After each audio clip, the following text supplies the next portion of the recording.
Alors, on a bien compris avec Michel tantôt aux manchettes qu'on allait jaser avec M. Claude Blouin. On va parler un peu d'histoire, hein? Absolument. Monsieur Blouin, comment allez-vous?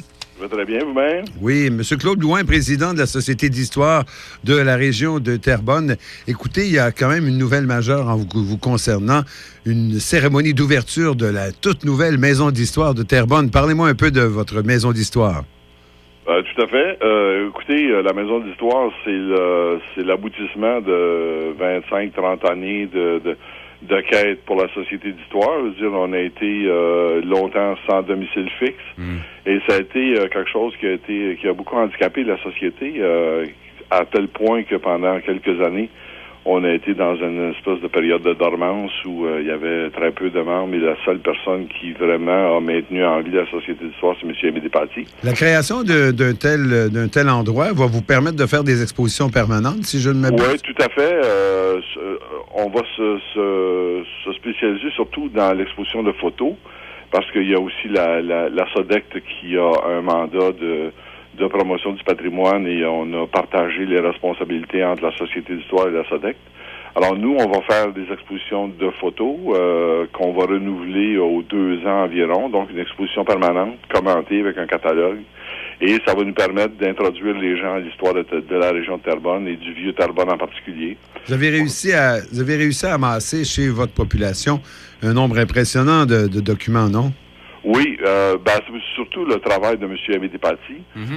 Dans sa longue carrière de journaliste, avait une préoccupation de l'histoire de sa région, de sa ville, et avait aussi une préoccupation pour le journal d'avoir le plus de photos possible pour illustrer ou accompagner ses articles. Alors, au cours de sa carrière, il a accumulé entre 4 000 et 5 000 photos. La plupart d'entre elles ont été numérisées pour une meilleure conservation, mais il y a encore un gros travail d'identification et de situation de ces photos-là dans le temps. Il y en a qui sont difficiles à identifier, on ne sait pas exactement ce que ça représente. C'est un gros travail de recherche là, pour être en mesure de rendre ça parlant pour les gens. On a beau dire une image vaut 1000 mots, il faut avoir les mots pour les dire. Votre maison est située à quel endroit exactement? Sur la rue Saint-André, au 148 rue Saint-André, dans le vieux Terrebonne, tout près au cœur du vieux Terrebonne, là, tout près de l'hôtel de ville, des restaurants, du vieux théâtre, c'est tout proche là. Alors, pardon, pas du vieux théâtre, mais du théâtre du vieux Terrebonne. Oui. Alors, c'est vraiment au cœur là, c'est dans une maison qui a été construite en 1923 après le grand incendie. Alors, on est vraiment là un point de départ important qui va être intéressant là, pour les visiteurs, les touristes et les gens de la place. Et l'inauguration a lieu ce soir, c'est cela? Ce soir, oui. Alors, le maire, le conseil municipal, le député devraient être présents pour la cérémonie officielle là, d'ouverture. Il y aura coupure de ruban, discours et ainsi de suite. Et on devrait être en mesure de donner plus d'informations sur la mission de la maison, puis lancer vraiment la maison a été ça n'a pas été un but pour nous, là, c'est un moyen. Alors le fait qu'on arrive dans la maison d'histoire, mais ça va permettre de lancer le travail, puis de permettre aux gens de connaître un peu mieux l'histoire de la région puis l'histoire de leur ville. Et en terminant, M. Blouin, quand on regarde les sociétés d'histoire ou enfin les comités dans les différentes municipalités, corrigez-moi si je fais erreur, mais il me semble qu'avec les années, l'engouement augmente. Hein? Il y a de plus en plus de gens qui veulent savoir ce qui s'est passé dans leur histoire et participent activement, là.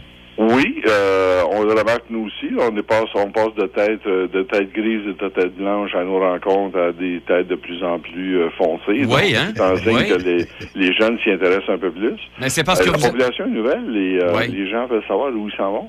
Mais si vous voyez que les cheveux foncent, Claude, c'est parce qu'il y a des cheveux blancs qui ont fait leur travail aussi et qui ont intéressé la population. Oui, on avait les cheveux foncés quand on a commencé. Oui, c'est ça. 30 ans, 35 ans, quand on a fondé la Société d'histoire en 1975, j'étais dans la jeune trentaine. Aujourd'hui, j'en ai presque 70.